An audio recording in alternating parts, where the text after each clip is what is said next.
આજે ત્રીજો દિવસ છે વાડીએ સિંગનું ધ્યાન રાખવા માટે અને આ સિંગ જ્યાં સુધી સફાઈ ના થાય એમાં ધૂળ અલગ ન કરી નાખી ત્યાં સુધી સિંગ આ વાડીએ પડી રહેવાની છે. દોસ્તો સાંજના 10 વાગી ગયા છે. અમારા કાકાના પાડોશી ભાઈબંધ પણ આવી ગયા છે. બે આવી ગયા છે, ત્રીજા ભાઈ આવે છે, ચા પાણી બનાવવાના છે ને કાલ આપણે મેળાવે તો કરવાનો છે ભજીયાનો પ્રોગ્રામ. અંગ્રેજીમાં ભજીયાનો શું કહેવાય ને કાકાને ખબર છે. કાકા શું કહેવાય ભજીયાને અંગ્રેજીમાં? ફસ્યા. અને જલેબીને ઘૂસણું.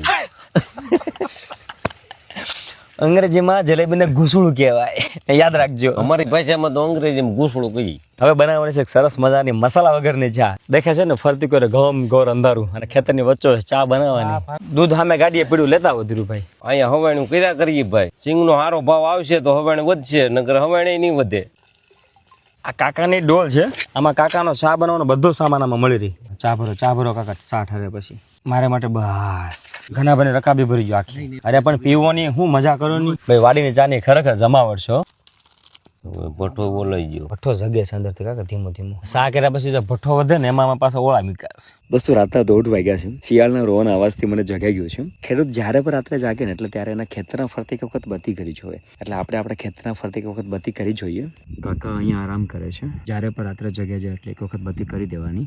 ખેતરના ફરતે બત્તી કરી જોઈએ. કોઈ જાનવર વગેરે છે નહીં. દૂર દૂર એક બે શિયાળ છે જે બેઠા છે આરામથી. તમારા બોલવાનો અવાજ આવે છે ધીમો ધીમો. મને પણ શરૂઆતમાં ખુલ્લા ખેતરમાં આવી રીતે સુવાની બીક લાગતી હતી. 4-5 દિવસ થઈ ગયા છે એટલે કાકાની સાથે ટેવાઈ ગયા છે.